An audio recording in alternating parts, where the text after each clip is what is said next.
যেই বাজেটে 60টি পণ্যের উপর থেকে শুল্ক প্রত্যাহার করে নেওয়া হয়, সেই বাজেটকে একটি দল বলে গণবিরোধী বাজেট।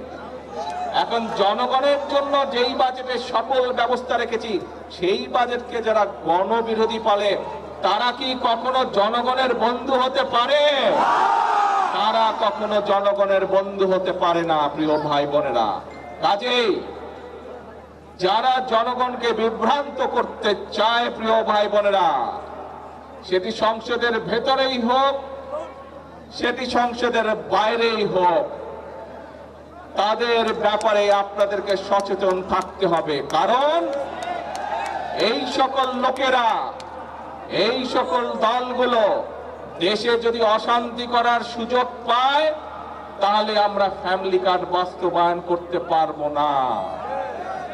এই লোকগুলো, এই দলগুলো যদি দেশে অশান্তি সৃষ্টি করে, তাহলে এই যে আজকে প্রতিবন্ধী মানুষগুলোকে যে আমরা সহযোগিতা করলাম, এই যে গরিব ছাত্র স্টুডেন্টগুলোকে যে আমরা সহযোগিতা করলাম, এই যে আমরা নিত্য প্রয়োজনীয় দ্রব্যের উপর থেকে 60টি দ্রব্যের উপর থেকে যে আমরা ট্যাক্স তুলে নিতে পারলাম, এইটি আমরা তাহলে কন্টিনিউ করতে পারবো না।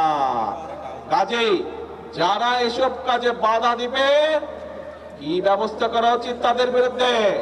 সতর্ক থাকতে হবে তাদের বিরুদ্ধে, এবং জনগণকে ঐক্যবদ্ধ থাকতে হবে। বিএনপি হচ্ছে জনগণের দল। যতবারই এই দেশে নিরপেক্ষ নির্বাচন হয়েছে, যতবারই এই বাংলাদেশে মানুষ স্বাধীনভাবে ভোট দিতে পেরেছে, প্রত্যেকবার মানুষ ধানের শীষকে বিজয় করেছে।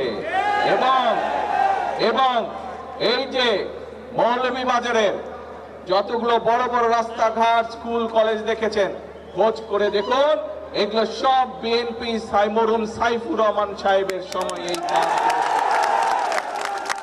কাজের প্রিয় ভাই বোনেরা, কথা সাফ কথা, যদি দেশের উন্নয়নকে অব্যাহত রাখতে হয়, যদি মা বোনদের হাতে ফ্যামিলি কার্ড পৌঁছে দিতে হয়, কৃষক ভাইদের হাতে যদি কৃষক কার্ড পৌঁছে দিতে হয়, উপজেলা স্বাস্থ্য কমপ্লেক্স যেটি আছে সেটিকে 50 বেড থেকে যদি 100 বেডে করতে হয়, যদি আমাদের ভবিষ্যৎ প্রজন্ম, আমাদের সন্তানদের শিক্ষার ব্যবস্থা ঠিক রাখতে হয়, তাহলে জনগণকে ঐক্যবদ্ধ থাকতে হবে। জনগণ যদি ঐক্যবদ্ধ থাকে, তাহলে কোন ষড়যন্ত্র সফল হতে পারবে না। জনগণ যদি ঐক্যবদ্ধ থাকে, বাংলাদেশের গণতন্ত্রকে কেউ নষ্ট করতে পারবে না। বাংলাদেশের গণতন্ত্রকে কারা নষ্ট করেছিল, আমরা সেটি ভালো করে জানি।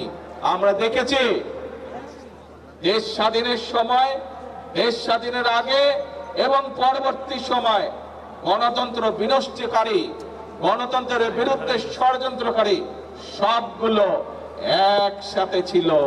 মুখে মুখে বলতো আমরা একসাথে নাই, কিন্তু ভেতরে ভেতরে এরা সব সময় একসাথে কাজ করেছে। এবং সকল সময়, প্রত্যেকটি সময় বিএনপি, বাংলাদেশ জাতীয়তাবাদী দল, সব সময় জনগণের কাতারে ছিল। সেজন্যই বিএনপির সবচেয়ে বড় শক্তি জনগণের শক্তি।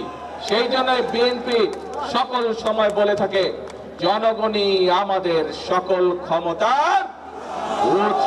প্রিয় ভাই বোনেরা,